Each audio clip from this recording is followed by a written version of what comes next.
welcome to my Star Wars collection room. Well, good evening, everyone. This is Jack. I'm here with Jim again, and we're also with a gentleman named Erik taking a look at his collection today. Just looking from the back of what Erik has behind him here, I'm seeing a huge Han Solo and Carbonite, some other really interesting statue-type figures, maybe some Hot Toys or something. We'll let Erik explain everything that he has. But just from what I'm seeing on the screen here, this is very impressive, Erik. Hello. Thank you. Hello. Thank you so much. So, yep, I primarily collect Sideshow, Hot Toys, Black Series over the past few years. I started collecting, back around 94 or so when Hasbro started up the line again. Timothy Zahn was releasing the novels. I enjoyed Star Wars as a kid. Remember that it was a lot of fun for me and just started picking up pieces here and there and just kind of snowballed from that. Also felt that at times I wanted something a little more tangible rather than the plastic toys and action figures. So I got involved in collecting life-size prop replicas as well, which is the Han Solo and Carbonite. I have a lot of master replicas, icons, Novos, EFX collectible helmets, elusive concepts. So you've kind of touched already on my first three questions, and that is it action figures, vehicles, helmets, lightsabers, comics? It seems as though you've got the whole gamut there. Yeah, a little bit of everything, but overall it's primarily just collecting what I like, And the scale itself also, you've got the whole gamut there. From I've seen some of your videos from the 3 3/4 to obviously that huge Han Solo and Carbonite behind you. Yeah, this has been in my collection a long time. It's one of my favorite pieces, actually. In early, like 97, I probably picked that up. So it's moved with me quite a few times, kind of like a centerpiece.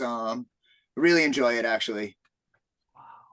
And so I guess our first question would be is, what's the inspiration? What drew you into Star Wars? I grew up when the original trilogy was being released in theaters. So, I mean, right from the start, that was a big thing, and Star Wars was a big part of my life. Which again also got me back into collecting in like the early 90s before I even thought about more Star Wars movies. It reminded me of my childhood, something special, innocence, and plus all of the classic Star Wars, the hero's journey, the mythical aspects, the swords, And your motivation stuff that you're talking about there, the Merlin and the what was the British King Arthur. That's kind of like yes, a lot of that came from. Yes, absolutely. Let me ask you this. Since we were talked briefly about the Han Solo and Carbonite, and you said that's one of the pieces that you've had one of the longest times, what is it actually made out of? Who created that? Who did that? Sure. So this was made in a limited number by a company called Elusive Concepts back again in like the early 90s.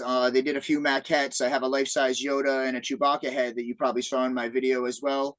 Also made by the same company. But the Han Solo is made out of fiberglass.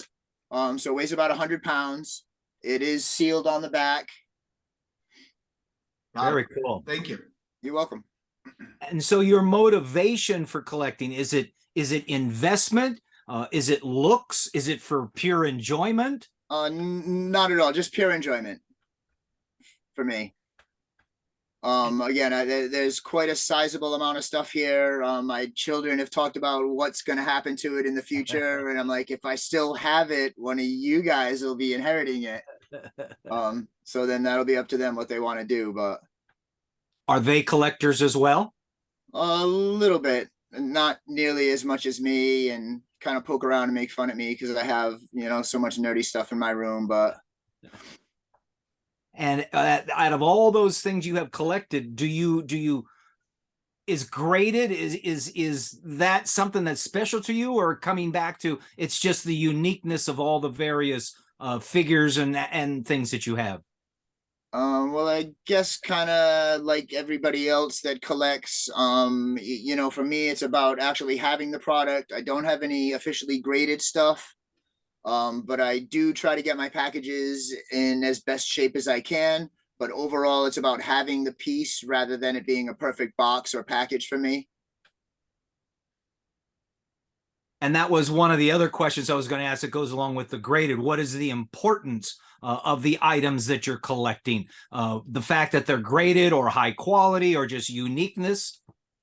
I do try to get the best package I can find, but like again, overall, I said it's not a top priority as long as I have the piece pretty much. And then I also notice the stuff in the back is boxed. You must have some loose stuff, but maybe for display purposes. But do you have a preference to keep it in the box, or you take it out of the box? Do you play with it? Do you set it up in little scenes? What's your thing there? Okay, well, unfortunately, due to the lack of space in this room, I would love to display all of my sideshow figures, but I am in a limited area. My other collection that I had was, you know, a primary 3 3/4. I pretty much had almost one of everything. So when I sold my collection, I had almost 1,000 loose action figures down in my basement set up on display and little dioramas. And so I did enjoy opening a lot of stuff. And what was your reason for selling originally? I needed to come up with some money to buy a vehicle for the family that was a little more reliable. So, you know, I had to make some choices and let some things go. Family responsibilities, I can understand that. That's a question that tends to come up amongst collectors. You know, at what point do you let your collection go? So at that point, it was really hard. I mean, I wanted to keep everything, but I picked out stuff that was important to me, or obviously my higher end pieces. I wasn't willing to let go with the majority of the open 3 3/4 Hasbro stuff is pretty much what it was. And where would you have sold that stuff? There's actually a couple of local people in my area, Massachusetts. One gentleman actually has a toy store at 4 or 5 of the local malls. And he's a pretty fair guy. I sold the majority of it to him because it is difficult to find somebody that's going to buy your collection in bulk as well without piecing it out. Right. I see quite often on the various forums and Facebook groups, people are looking to get out and they're inquiring as to what do you think I can get for the whole collection? And, you know, at that point, it almost becomes a fire sale, for lack of a better description. It's a buyer's market, really. Yeah, you kind of have to have an idea of what you want, but yeah, And what you're you willing can't to take. expect like a full eBay value, I guess you could say, if that's something you can refer to as a price guide. And just out of curiosity now, you've been collecting at 2 different points in your life. Collectively, what is the amount of time that it's been that you have been collecting? Over 30 years. You know, and talk to me, Erik, a little bit about your original collection, like the 3 3/4 inch figures, more the loose collection. When did you start collecting those action figures? So again, luckily enough, I was able to start right from the start. Like as soon as Hasbro started pumping out those figures, I was at stores repetitively on a daily basis. So right from the beginning, you know, started with a few characters I thought were cool, but then I'm like, all right, I'm gonna get the whole wave, and it just kind of snowballed from there. You know, honestly, I have to say that I'm not sure I would have got into collecting Star Wars if I knew they would have made all of these other movies afterwards and kept pumping out these products.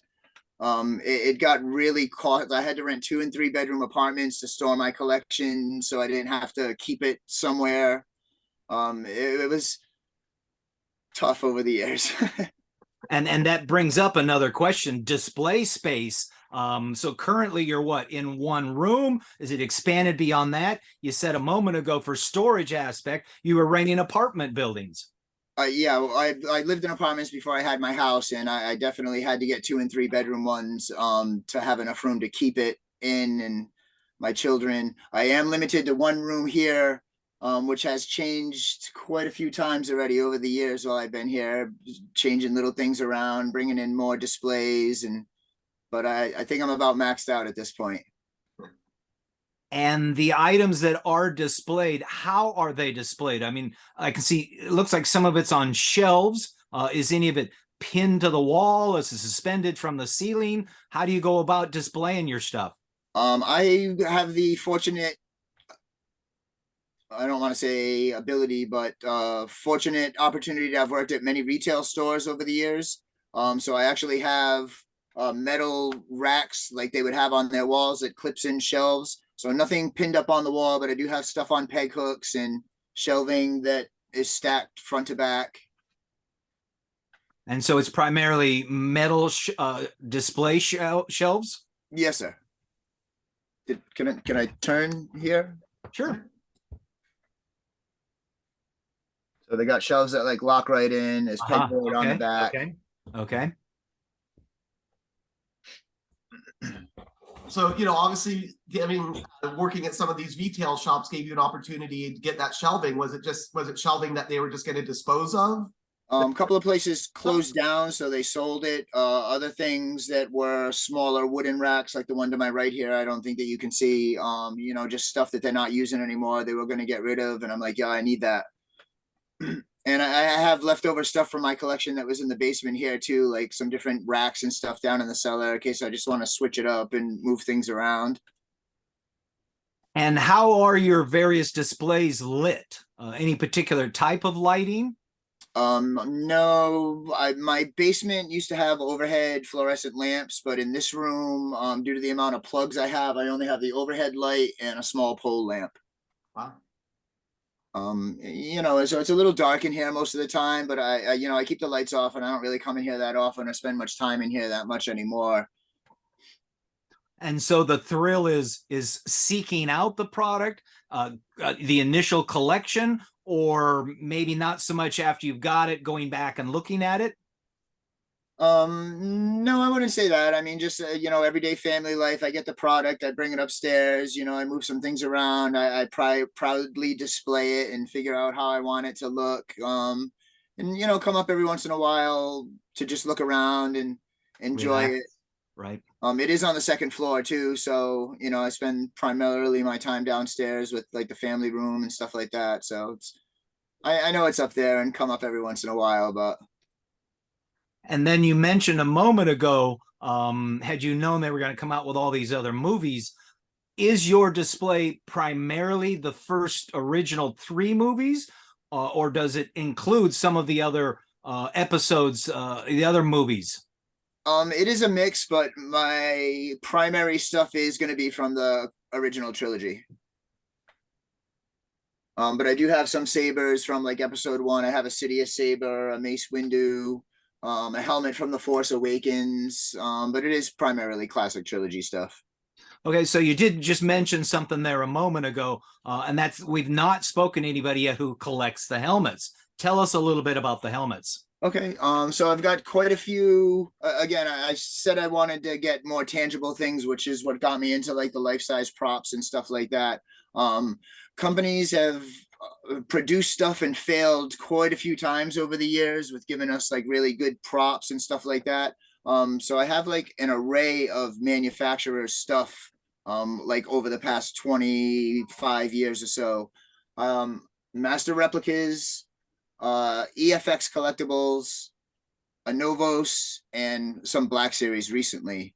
All have produced helmets over the years.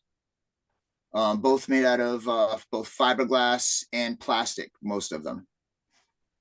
And then the other thing that I saw that we've not had a chance to talk about is lightsabers. You've got quite an extensive collection of lightsabers. I do, yes. So there's 5 of them here, ranging from all the movies.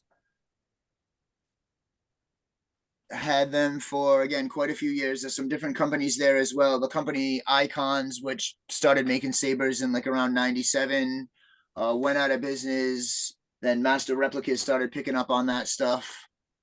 So quite a few sabers there.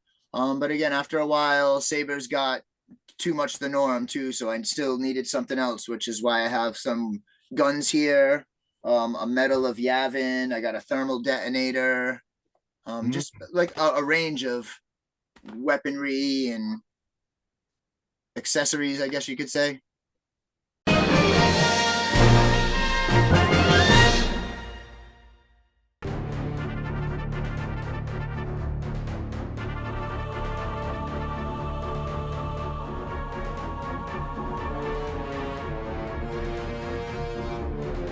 Who is the bounty hunter that captured Han Solo?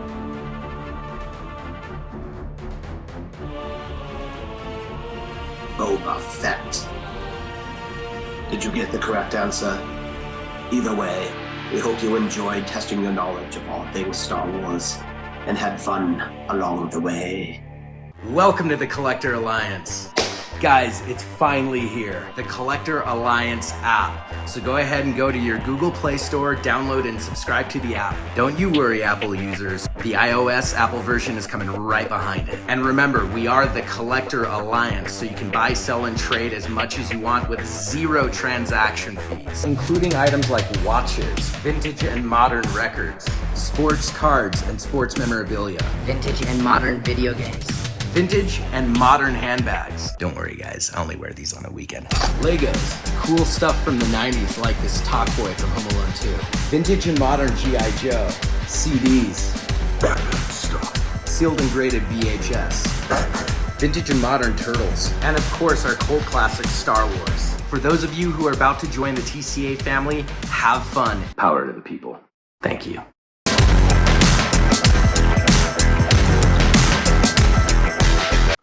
This is Jack in the Box. We finally get our box back from CAS. Me? Poetry? We don't just spread fun through action figures, we get close and personal with the actors that played these characters. I'm Nick Joseph, and I played Major Arhul Extrafon. You were the one that banged his head in that room? Yes, that's me, yes. And then they dressed me as a Hoth rebel. Be sure to subscribe and binge watch all of our episodes. Thanks for tuning in to Jack in the Box.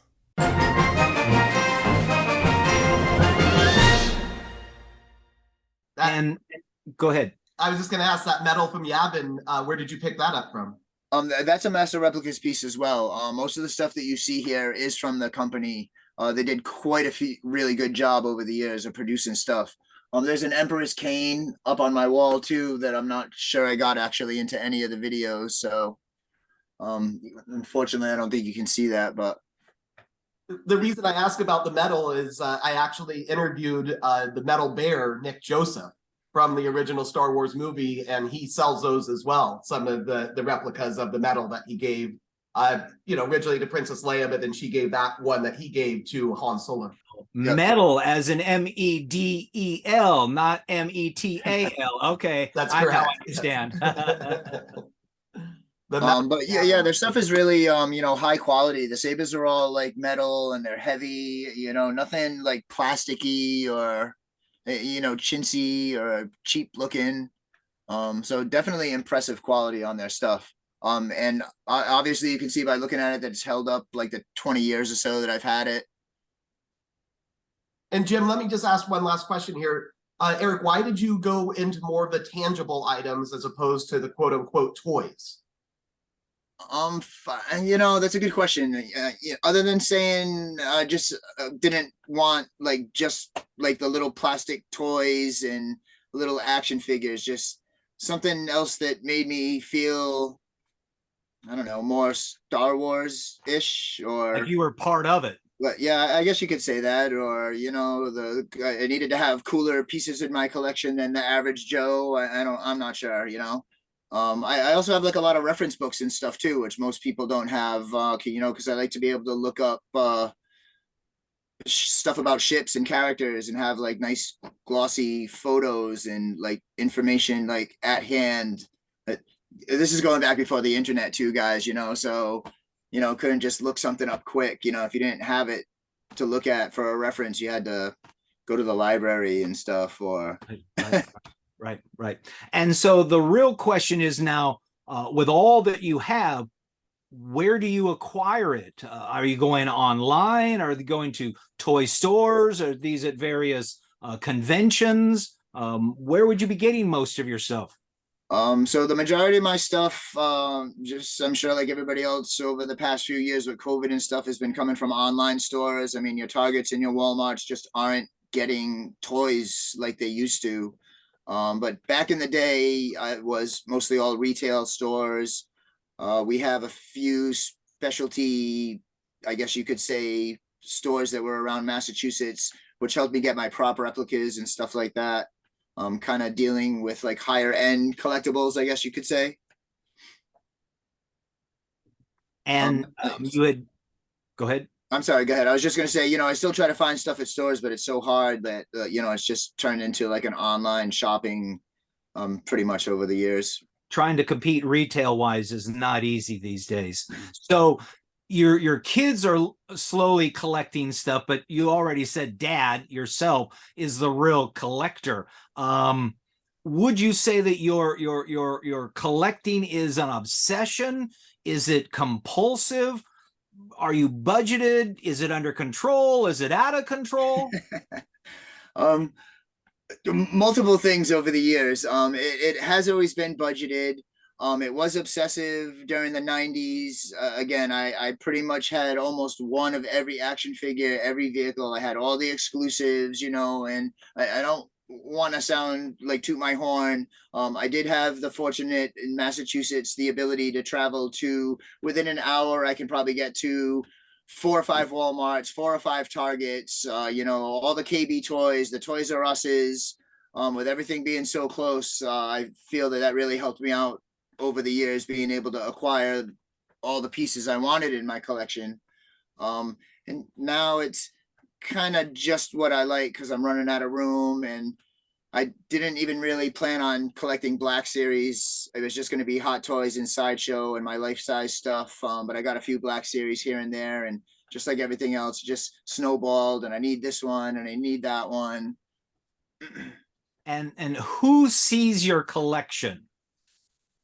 Myself and my kids. That's it. No friends come over? I'm sorry, what? No friends come over? Word around town that you've got the out of control collection? So when I was younger, yes, I had more friends that came around, but I moved away from the town I lived in and stuff like that. So nobody's actually been over to see my collection in a long time. But most people are usually impressed. I don't know if it's in a good way or a bad way, but very cool. Very cool. And so do you have any favorites there? Favorites. That's a tough question. Again, I'd probably have to say my Han Solo. Yeah, that's very cool. I have to tell you. I saved up a long time. It's really, I mean, up close. It's supposedly cast from one of the original molds.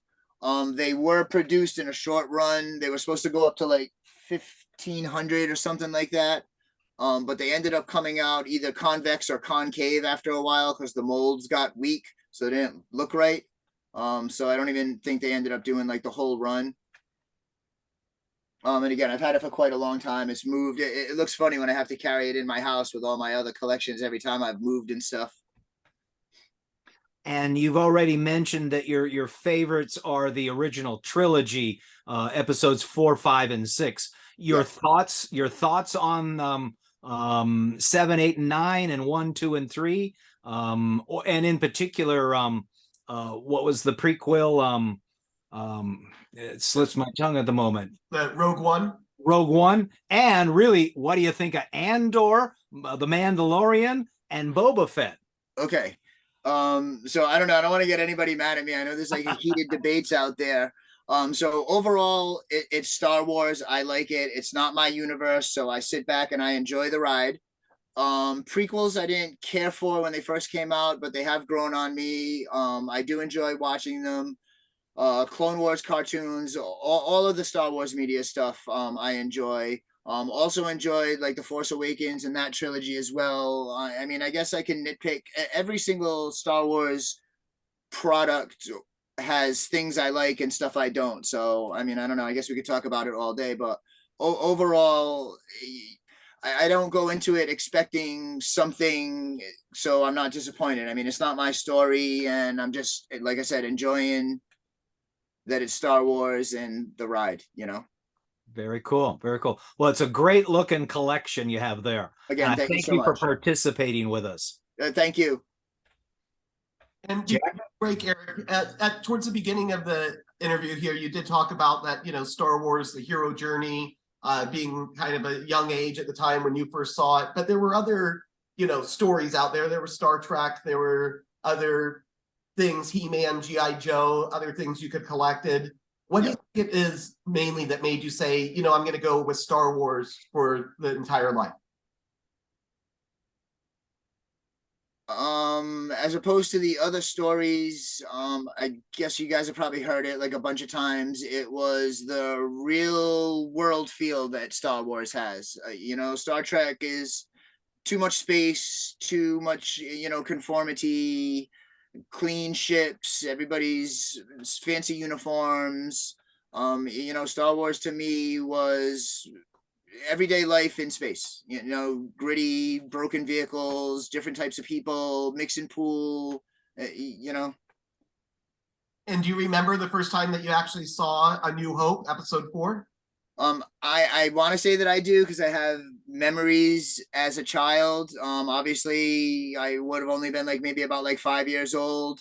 But I vividly remember Vader's spaceship spinning off after he crashed with the TIE fighter and asking my parents, is Darth Vader like dead or is he going to come back? So they did take me. I mean, I guess it could have been maybe like the re-release that I think was a year later, but I mean, it was right there. And it's just because I'm curious, how about when Empire Strikes Back came out? What was your feeling and excitement for that movie? So definitely excited because Star Wars was back again. Back then, you know, you didn't get ahead of time all that notice that they're going to be doing a sequel or prequels. So pretty exciting. But yeah, I'm almost 50, so that was quite a while back. I can't really pinpoint what my feelings were at that point, other than excitement, probably. Okay, gotcha. And the reason I'm curious is I'm also almost 50 as well. I'll be 50 this year, so. It seems like we kind of grew up in that kind of same time frame and whatnot. Sure. Like to hear people's stories. Thank you. And so in regards to advice that you might offer for other collectors who are looking to acquire stuff or how to set up their display, any thoughts, any suggestions? Plan ahead. Try to visualize your collection in your room. Utilize your space. As for display, how you like it. I mean, honestly, my collection layout, not dramatically, but it's changed bunches of times over the years. Again, I've moved many times, so that's always a new layout right there. This is going to sound sad. I would go into the potential apartments and measure out rooms and say, okay, I can fit like 12 bookcases in this room and I can put this in the middle. And, you know, just so I didn't have to invest in the extra money for like a storage locker or dumping a bunch of shit at my parents' house, you know? Yeah, I'm a fish guy. So every time I look to a new place when I moved, where can I put the aquarium? Oh, it looked good on that wall. Oh, it looked good on that wall. Right. And is the floor going to hold the weight of the Exactly. Jack, any other questions you got? You know, I think this was a great introduction to Erik and to his collection. It was really fun to see the different things and especially to see some new things that we hadn't seen from some other collectors and kind of going through it with you, Erik. I really do appreciate it.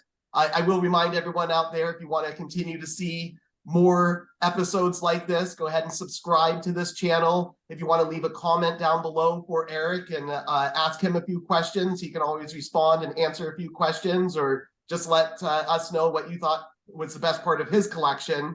You know, basically just do all the little things that they ask you to do on YouTube to help us promote this channel and get it as big as possible. I like to always end, Erik, on "May the Force be with you." With you as well. Thank you. Thank you. Thank you.